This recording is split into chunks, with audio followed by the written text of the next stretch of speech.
Welcome to Our Next Existence by Katie and the Chorus. I'm Katie, former technology strategist turned reluctant spiritual medium, and I channel messages from the Chorus, a group of beings just beyond our sensory perceptions who are loving, expansive, and who greatly enjoy sharing their perspective of us. Join us each week as we share and discuss their ideas about humanity's existence, purpose, and future. Concepts you can draw from to accelerate your path, expand your perceptions, and ultimately step into the flow of the universe and your life. Welcome back, everybody. Or if you're new here, welcome. For those who are returning, you've probably caught on to the fact by now that each podcast, each week, tends to grow on the previous one. This is sort of turning into a 101 course on being human. So for those who are new here, welcome. So far, the course has covered the ideas of our consciousness and our mind, all of our beliefs and how that works. They gave us some examples of human beliefs. Then we took a sidebar last week to talk about how humans learn. And this week, we're continuing on the topic of energetic tools. We covered the first energetic tool, which is intuition, a couple weeks ago in episode 6, I believe. And this week, we're going to continue with the energetic tool of inspiration. So also a point on housekeeping. For those who are interested, on our website, I make a blog post for each podcast episode where I write up the excerpts. Having lived through conversations with the chorus a lot over the years, I have found that reading what they say can sometimes be very helpful, as well as writing it down yourself, sometimes even writing down quotes that are very powerful to you. And so we've also created a quote gallery where there are images of quotes per each episode, which might help as well. All right, and that's it. No preamble this week because I ramble enough on the back end.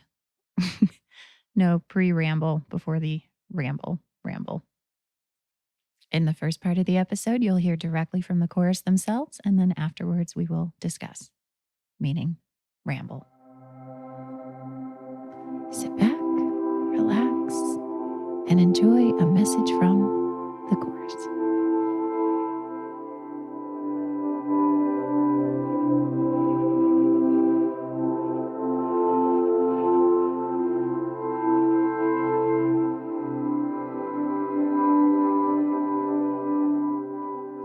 Let us continue this discussion of your energetic tools, for intuition is but a basis, but a beginning for all the things that you are capable of perceiving. When we say the term energetic tools, really what we are pointing towards or suggesting are the parts of yourself that are able to perceive things that are on wavelengths that are slightly different than the wavelengths that are perceived by your 5 senses. There is no deficiency in your 5 senses. It is simply that they have been constructed to perceive only those wavelengths. There is still great value in what those 5 senses perceive, for in infinite creation, all frequencies are infinitely worthy and infinitely perfect. Thus, what you will find as you continue to expand is that these energetic tools will complement rather than replace what you are perceiving on your 5 senses. As you go forward, you may find at times that it is difficult to connect or to align the information that you are getting from one of these energetic tools and also what you are receiving on the 5 senses spectra. This is part of a transitionary phase in which you are learning how these things are collaborative and how they are actually indicative of a wholeness that you are coming to be able to perceive. The next energetic tool, which we would like to speak with you about, is inspiration. Inspiration is well known in your kind at this time. You have many concepts which relate to this thing, this feeling, this sensation that you recognize that you have. Inspiration seems to come in a moment, in a present moment, in which, while doing something or thinking about something, a freshness, a type of invigorated, energetic awareness comes through to you, and you call these things inspirations. We would suggest that inspiration is not often so much about what to do about a thing, but is rather a reflection of the fact that you have vibrated over to a frequency that is slightly different or slightly more expansive than the frequency which you were on. The resultant manifestation is often an idea, is often an inkling or a suggestion to do something on the five senses spectra. We would suggest that you do not necessarily need to do anything to achieve that inspiration. Rather, what you have expanded outward towards is the frequency that you are already heading toward. What you have expanded outward to meet is the frequency that you are about to align to. It is a momentary stretching forward in time, you might say, were we to use your linear timeline concepts. If intuition is the thematic knowing of a moment, it's a larger, broader understanding of what you are vibrating with, then inspiration is the perception of that which is about to show up in your perception. When we say the term about, we understand that to a human, that may have very specific connotations in terms of your linear timeline. You may consider about as in less than a minute, less than an hour, less than a day, or less than a week. This will vary depending upon what it is that you have perceived in your inspiration. The inspiration may manifest for you in a matter of hours to days to weeks, or it could be months to years. These things are fluid. Rather, do not judge your ability to perceive inspiration based upon validation from the five senses spectra. What manifests on the five senses spectrum is always a more limited version of what that energy originally was, at least at this point in your timeline. Thus, what you are experiencing now in the sensations of inspiration is purely your ability to know where you are heading, to know what's coming next. Though the ideas may feel quite specific to you, you may feel inspired to do a very specific thing. Do not worry if that specific thing is not accomplished or is not manifested. The inspiration, as you begin to remain open to the sensation itself, will continue to manifest new and different ideas for you. You will be able to stay present in the inspiration and watch as it continues to evolve until the point that you can quite literally watch those things appear on the five senses spectra in front of you without needing to do hardly anything at all. Perhaps the greatest thing you will learn, beloved ones, as you become more acquainted with these energetic aspects of yourself is how effortless this all truly is. The illusion, the experience of limitation, of needing to do anything in your physical environments are all part of the experience that you constructed here. Thus, the more you feel relaxed, and at ease, the more you are allowing. The more you are allowing, the more you will perceive with greater clarity, with more awareness, these parts of yourselves and what they are experiencing. And the more you experience those things, the more you will expand into them and understand them more and more.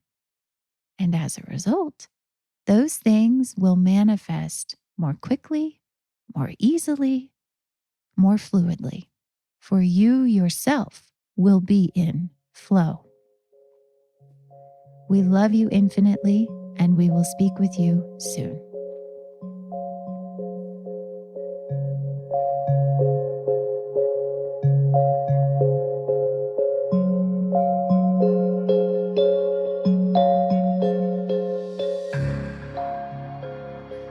Raise your hand if you've ever gotten angry. Anywhere on the scale, from slightly annoyed to total rage, to hollering out your window at somebody on the road, screaming at your kid or your partner, any version of it. Go on, raise your hand. Every human everywhere raises their hand. What is it about anger that is so part of our daily existences here, even despite our best efforts to not get angry? I know there are many of us out there who have tried so hard to not get angry, especially with those we love most often, because you feel like you should love them. You should be more patient. You should be more tolerant. You should very softly point these things out or ask them to stop doing that. And then it builds and builds and builds until finally you just get angry. I read a quote by Dolly Parton recently. I have recently learned some more things about Dolly Parton. She's quite a phenomenal lady. And the quote is something to the effect of, "I don't lose my temper, I use it." The chorus would agree. We haven't talked about emotions much yet, but we will, because these things are all related. And if you've been listening to the podcast over the last few weeks, you may be beginning to start to sense how much these things weave together. That humans, in attempting to learn something, as we spoke about last week, will break apart and categorize different things and scrutinize or look at those specific categories. We're used to doing this in terms of subjects at school. From the chorus's perspective, however, these things are all part of a whole, a complete understanding of what we are. And so, though we've been doing in some ways what our human selves would prefer, which is to take a topic at a time, in actuality, these things are all very closely related. So we talk about consciousness, but consciousness is also related to the concept of our belief systems in mind. Some of our belief systems are also related to allowances and love and flowing energy and how that's prevented. Some of those things are also related to our energetic tools and what we're expanding into, like intuition, which we covered 2 weeks ago, and like inspiration, which we're going to talk about today.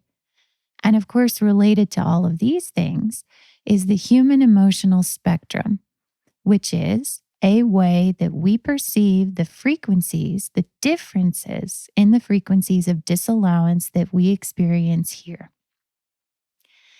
To date, the chorus has mostly talked about the frequency of disallowance in a way to sort of simplify or unify what we're resonating with here.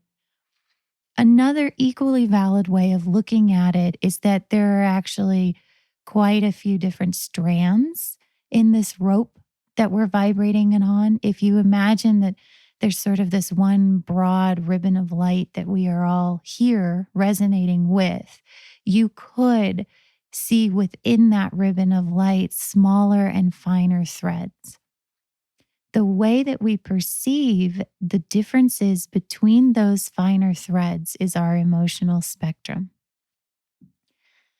Now, I'll pause there because we'll get into more and more about how our emotional spectrum works, why it's here, how we use it for the experience of being here, and things like that.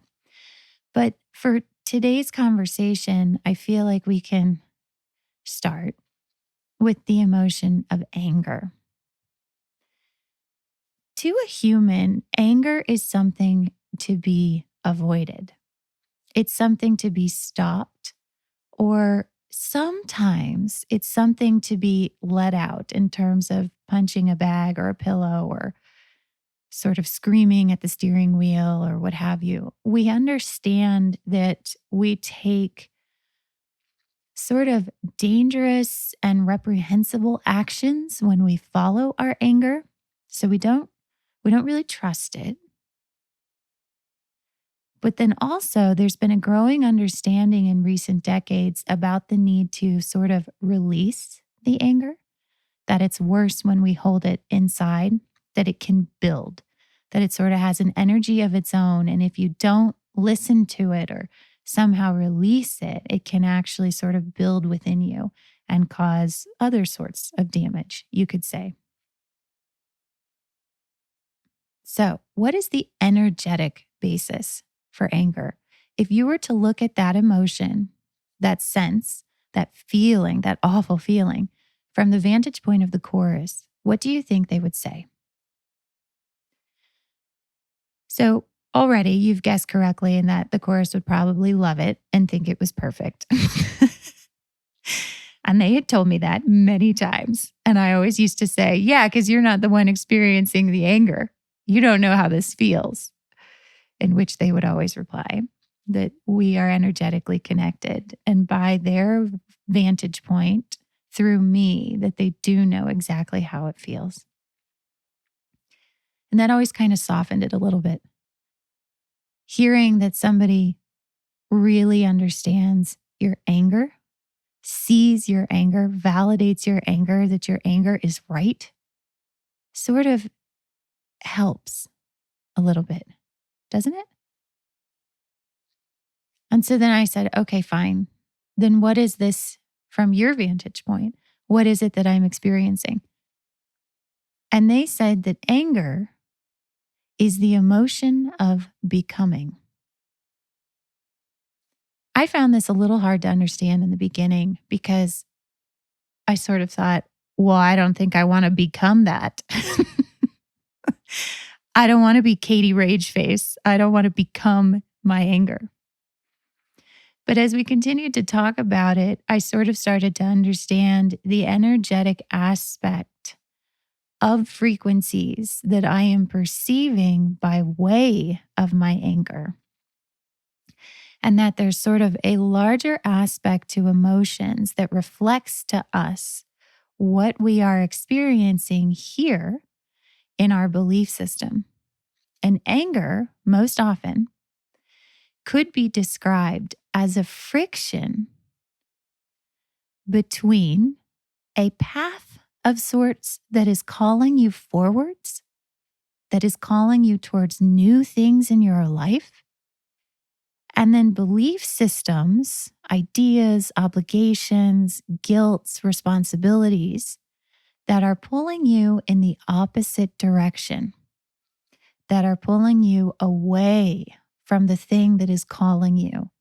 And that sensation, that feeling of friction is what we call anger.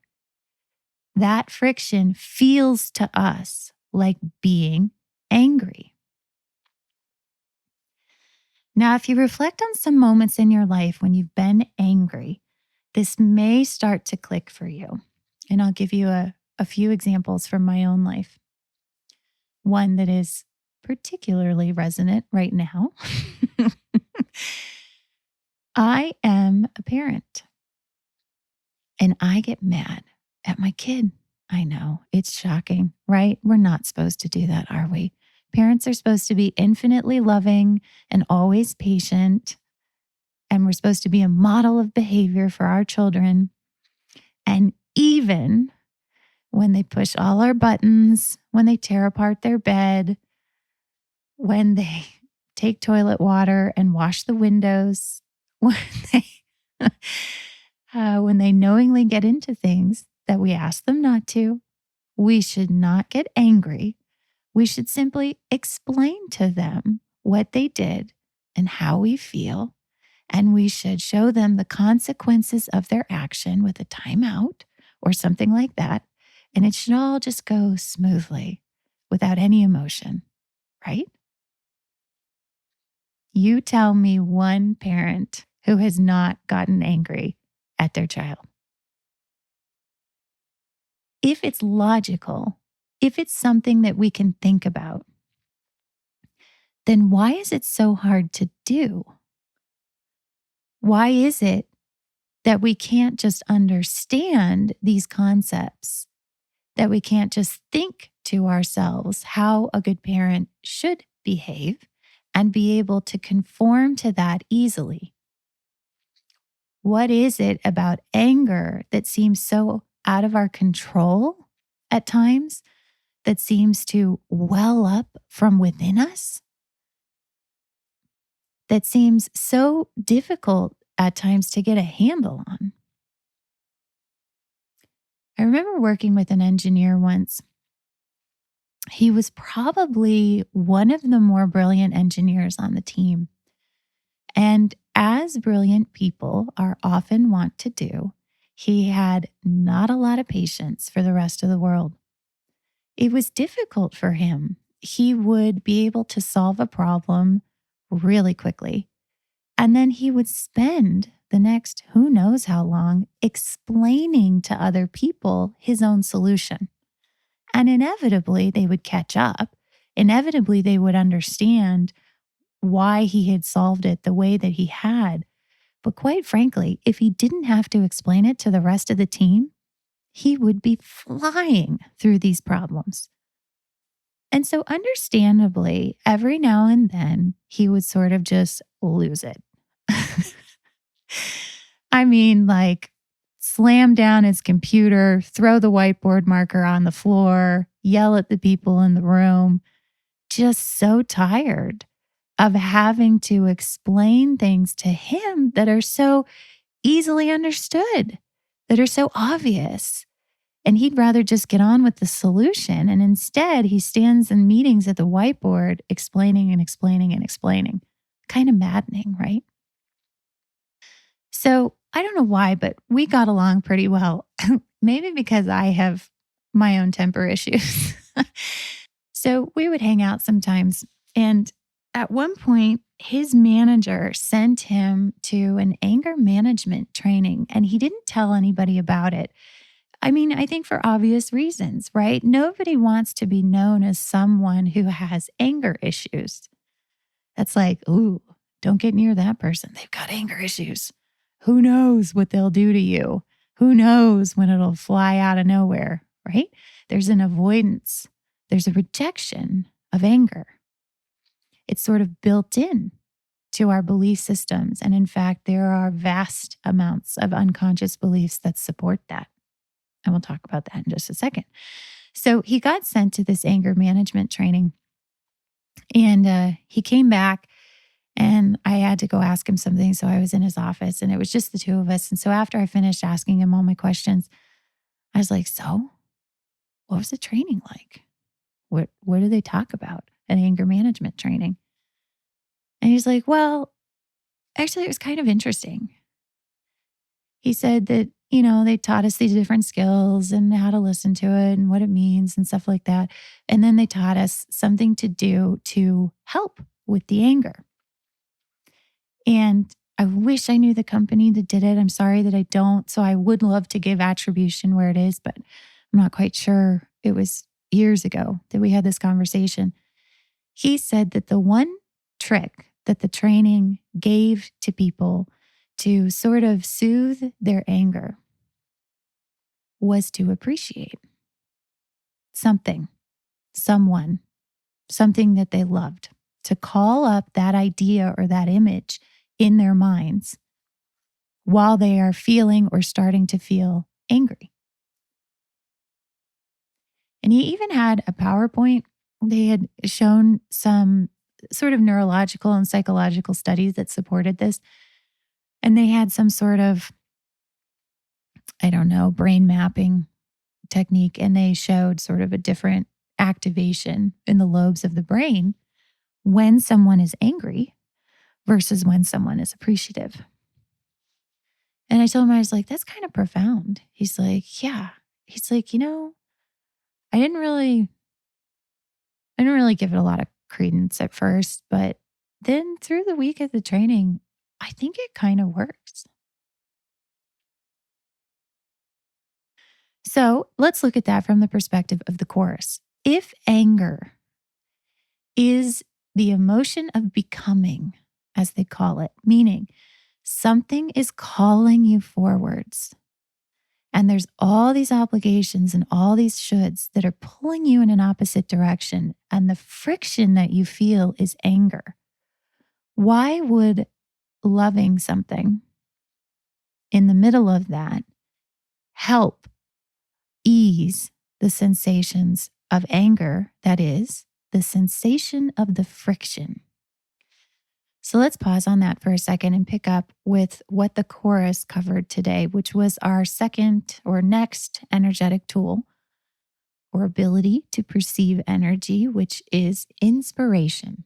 Now, inspiration from a human perspective, I feel, is often talked about in terms of being a signpost of what to do next. So I feel inspired too. It takes on the same affect as intuition, where we say, I had an intuition.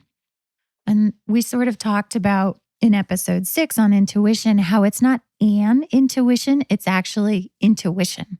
It is an ongoing, or can be perceived to be ongoing, thematic, energetic understanding of things that are happening in your perception and around you. It is sort of this sense that spans outward from you in all directions. And so you have a sense of what's going on, sure, in the present moment, but then you also sort of get a sense of the things that are unfolding in your life because you have a broader energetic sense of yourself and what's happening.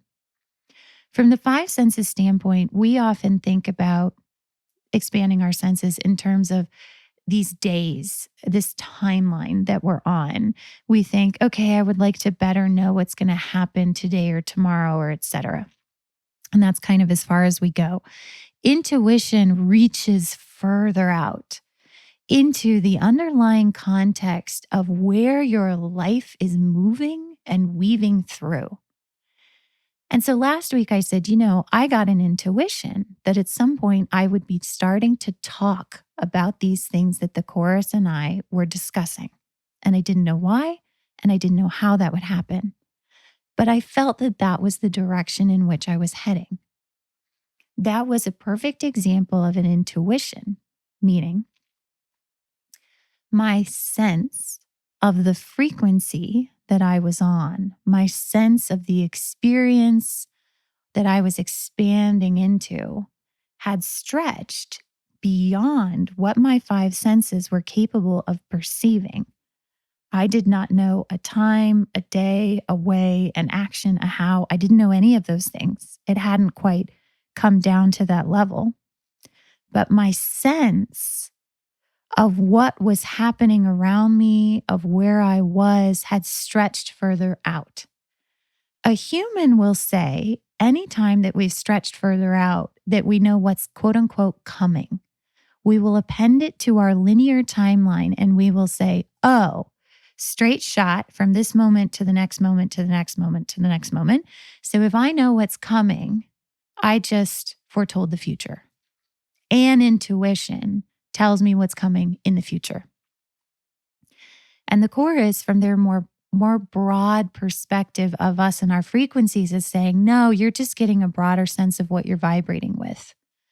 You're getting a sense of what's coming in the way that you're going to continue to move through these ideas of a linear timeline in your reality, sure. But also from our vantage point, that's kind of just where you're at. You haven't quite stretched even further to understand all the options available to you of what you might be heading toward. You're just getting a broader sense of what you're actually vibrating with. And because that's so new to humans, humans will say, "Oh, that must be ahead of me in time." And they're saying, "No, you're just getting broader. You're just able to take in more about what you're vibrating with. And that frequency may unfold for you over a period of days or weeks or months. But in terms of the vastness of the infiniteness that you are, that's pretty much in line with what you're vibrating with." Now, inspiration, from their vantage point, is that next level of being further out. Inspiration is a rendezvous of sorts with your path of greatest expansion and what is coming to you by way of you expanding or perceiving that path. So before we go forward, let's define path of greatest expansion. Seems pretty straightforward, especially for those of us who have sort of been steeped in these spiritual new age concepts. But for those who might be new to this, we'll just give a brief description. So path of greatest expansion is sort of your path of greatest expansion. Sorry. No. Okay. So we'll think about this better. So your path of greatest expansion is the energetic expansiveness that all creation, that all life, that all beings are sort of on, sort of are, sort of create purely by way of their existence. From the vantage point of the chorus, existence is expansive. All things in creation are by nature expansive because we are constantly creating. We are constantly, by way of our own existence, bringing in and transforming energy and creating it. These concepts are pretty nebulous to a human because we're talking about things that are completely off our game. They are completely of broader frequencies and perspectives. And so to narrow these things down into specific squeaks and whistles in our languages is very specific indeed. But for the moment, just take it as the idea of creation is always expanding. And so you could call that a path if you think of it very, very broadly and very, very wide, right? So we are all always expanding. So it is your sense of your own expansion. So for inspiration to be able to reach that, to be able to tell us that direction is pretty freaking cool because that is the way that you can move in your life to sort of step into that flow. It's a conscious experience of saying, I feel an inspiration. Inspiration is telling me where the path of greatest expansion is calling me. And if I move in that direction, I feel the difference. I feel flow. I know what that is.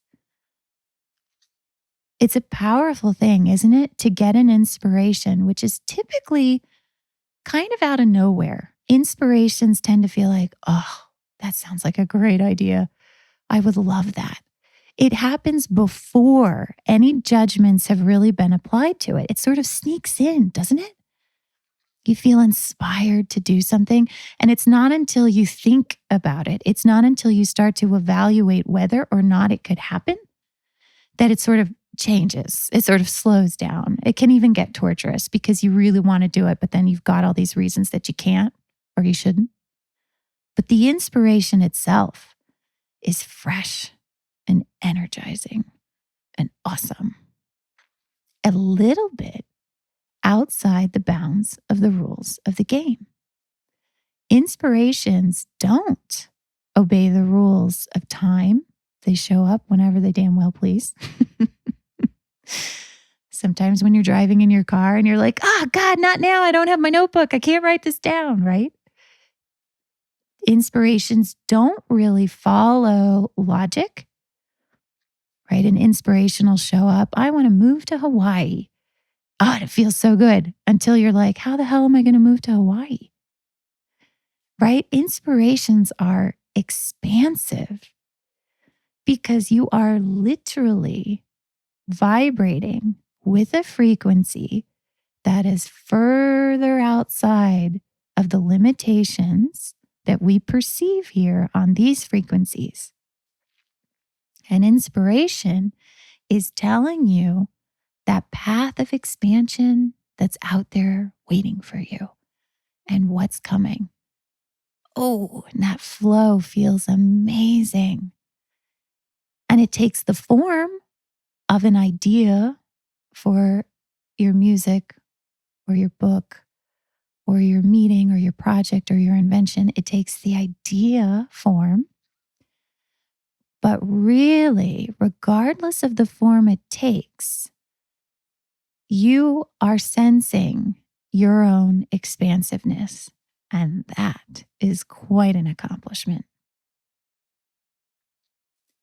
So, how would inspiration relate to anger? These things seem a little different, don't they? Inspiration is sort of free flowing and awesome and outside the bounds of time and logic and just flies right in. And anger, well, anger is sort of human and we try not to be that. We don't want to be rage face all the time. Who wants to be that? Doesn't even feel good, right? Feels like friction. Feels like being torn in two directions at once. Feels awful. But first, I have a question for you. If anger is a friction, if it's a being pulled in two directions, do you think you could feel angry if you were unable to perceive the part of you that is calling you forward? Or alternately, do you think you could feel angry? Could sense this perception of a friction if you could not perceive the belief systems, the shoulds, the obligations, the things that are pulling you in the other direction? So anger is very specifically and almost very miraculously this particular sense of both at the same time. And if you've been listening to us for the last several episodes, you know that we tend to talk about the both all the time. That awakening, expansion from a point of great limitation and consciously doing it is the experience of sensing and of perceiving both the limited belief systems and existence that we've had here, while also awakening to and experiencing the more expansive parts of ourself. So if that's awakening, and that's what we're all doing right now, experiencing both parts of ourselves, and anger is the sense of a friction, of a being torn, of a feeling the pull to go forward, but then turning away from that forward direction and instead trying to conform to and meet all of the beliefs about shoulds and needs to and can'ts. If that's what it is right now, wouldn't it kind of make sense if humanity as a whole is experiencing a lot of anger right now? Because awakening is experiencing all of this, and anger is sort of just a subset where we feel torn between those two things. In fact, wouldn't it be kind of impossible to not feel anger through this transitionary phase as we're getting acquainted with these two parts of ourselves, as we're understanding that they're there as we're learning how to choose between one and the other and what that feels like, as we're learning to release some of our obligations and shoulds and beliefs, we're learning to soften our attachment to those things and instead give ourselves more permission to follow those expansive and inspired ideas.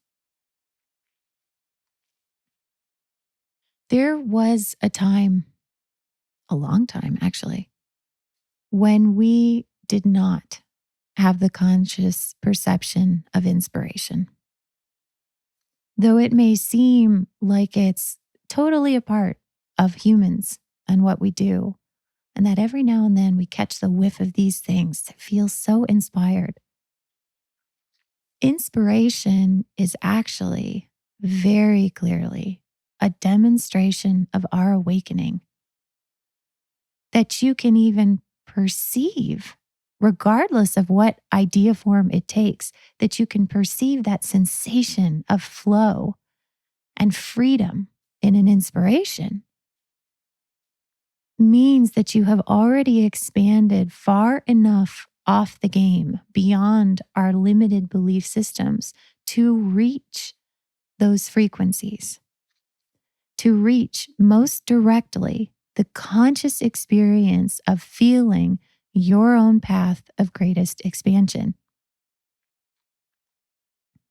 And we didn't feel inspirations for a long time because that was our objective.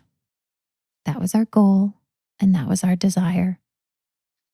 To cut ourselves off from something that is so fundamental to all creation everywhere. To sense the expansion of creation. It's sort of like an inseparable aspect of everything that is. And so humanity said, we're going to give ourselves an experience of great limitation.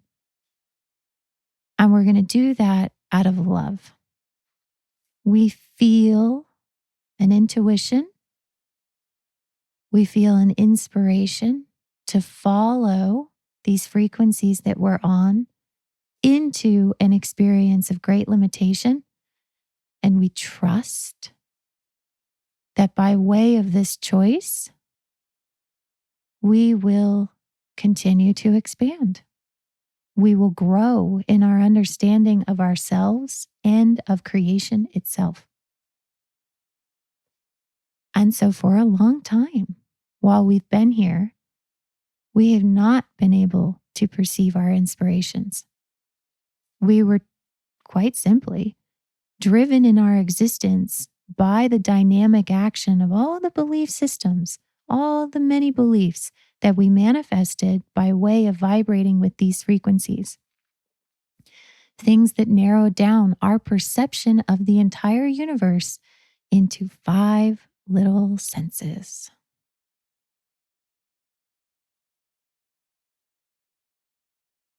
And now we're awakening.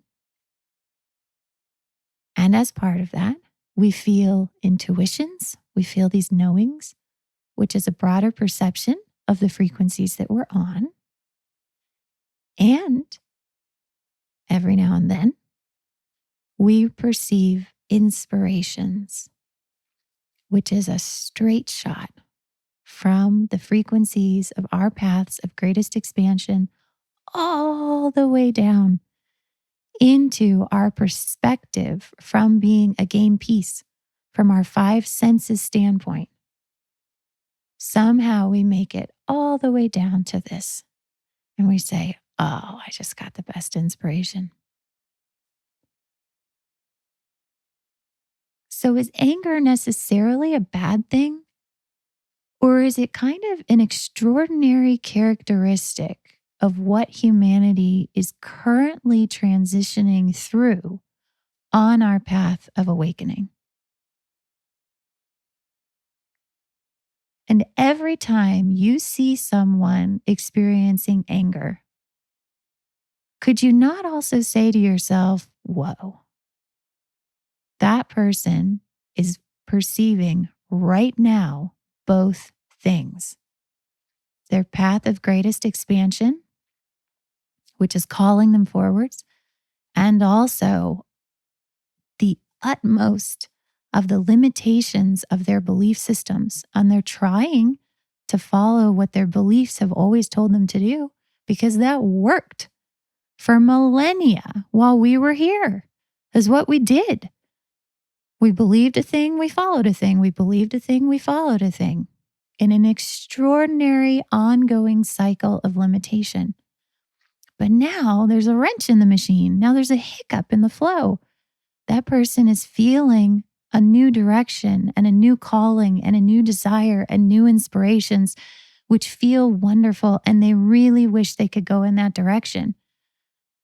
But these other things are pulling them in an opposite direction, and they are so frustrated. So going back to my friend, the angry engineer, he's kind of extraordinary, isn't he? You might see a very cerebral, intelligent person just having a short fuse for all the idiots in the room with him, right? You could sum it up to that. Or from a different vantage point, now you know.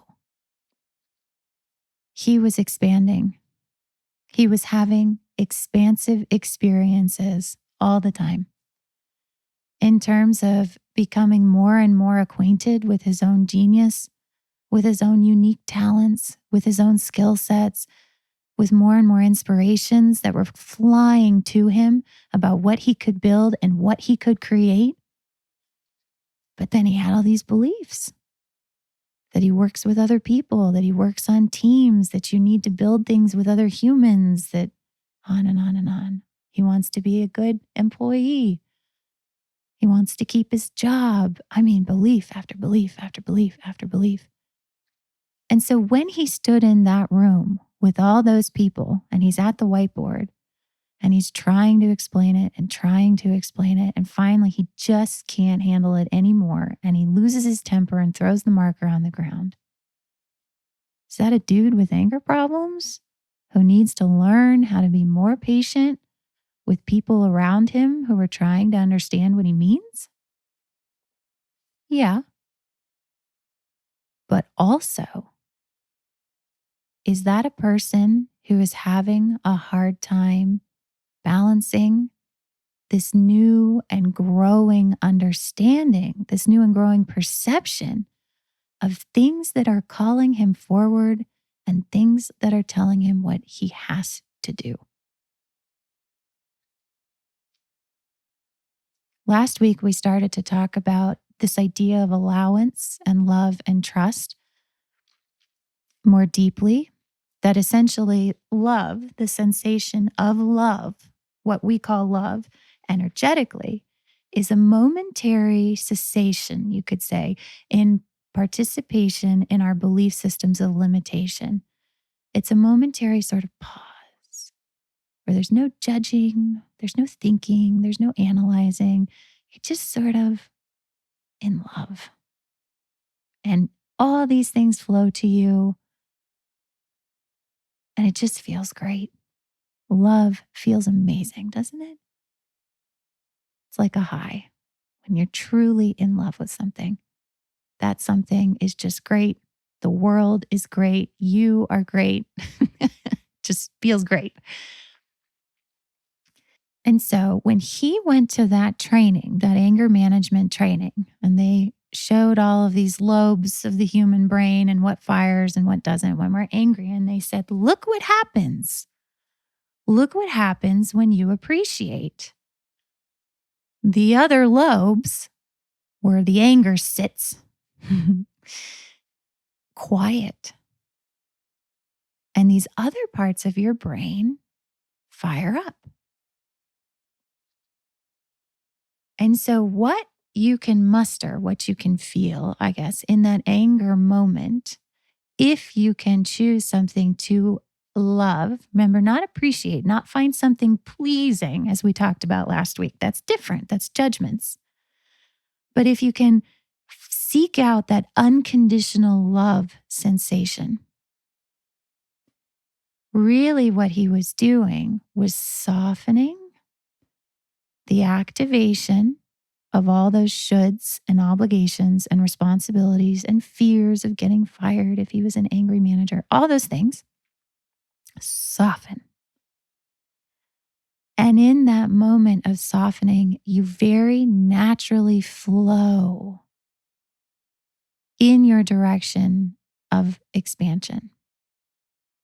And so the anger diminishes because the friction has diminished. And so your sensation of that friction, which is anger, also softens. Friends, for a little while longer, there's going to be a lot of pissed off people in the world. It ain't over yet. Because there are a lot of people who are awakening. There are so many millions who are feeling more and more each day this voice growing within them, these desires that they have to be different, to be unique, to create things, to achieve things.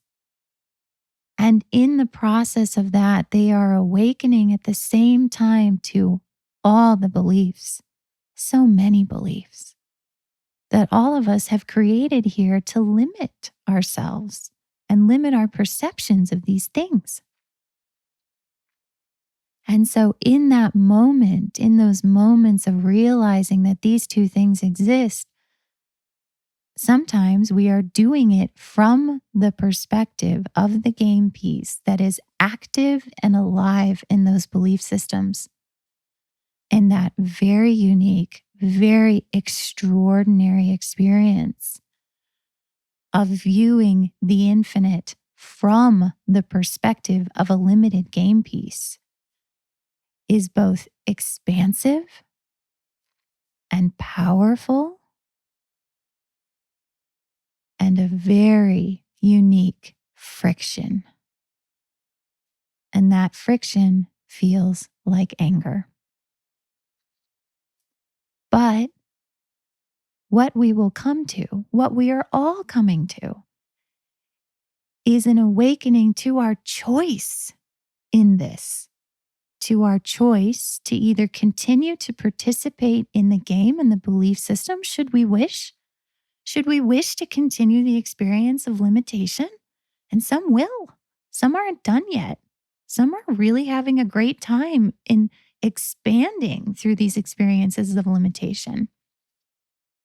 Or many of us will awaken to the choice that you can release those belief systems. You don't need to destroy them. You don't need to smash them to bits. You don't need to rewrite them all and re-engineer them all into something else. Because that can be a pretty frustrating experience, can't it? Your path of greatest expansion calls you forward, and it is as simple as that. You move forward. The Chorus said this today in their message when they pointed out how effortless these things can be. That your energetic tools are not pointing out more things that you need to tackle or disavow or disallow. That simply by awakening to this sensation, this direction, these inspirations, if you just move ever so softly in their direction, more things manifest around you that are allowing, that are inspired. So the next time you feel angry, and the next time you're so frustrated with that person or that thing or this work project you got to get done or all this stuff you always feel like you're responsible for and you don't want to be responsible for it anymore, just take a moment and reach for that feeling of unconditional love. And you'll say, how the hell am I supposed to feel unconditional love in the middle of feeling rage? It's so simple. Simply by reaching for the sensation of unconditional love, you achieve it. It's our beliefs that tell us there has to be something that manifests around us to prove that we did it, and we don't. That's another fantastic belief of limitation. It really is that effortless. It really is that simple. And the more you try it, the more your experiences will give you more and more and more sensations of that. But in the beginning, simply taking a deep breath and giving yourself permission to not need to do those things is unconditional love. You're loving yourself. You're loving what you're going through, meaning you're allowing the experience of anger.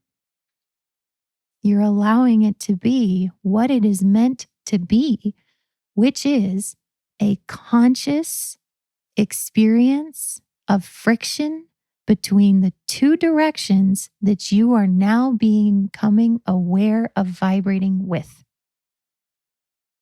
Anger is purposeful. Anger is special. And anger is an extraordinary demonstration of the fact that you are already expanding and awakening and well on your way.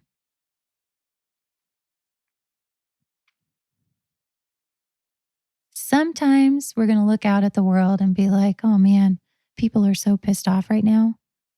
And that'll feel kind of hard and heavy and maybe a little scary. And that's the perspective from within the game.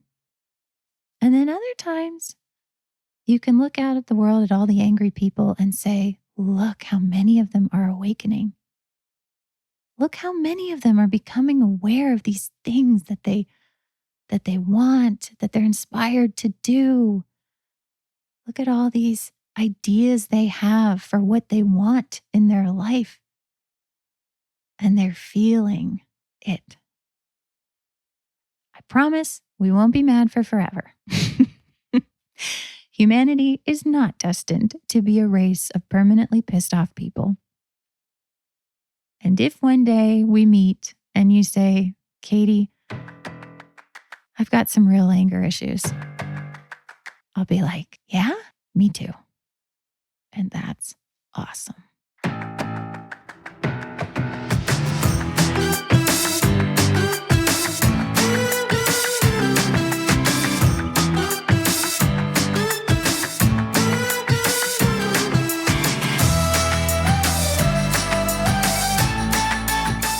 Thanks so much for listening. We hope you found these messages to be helpful.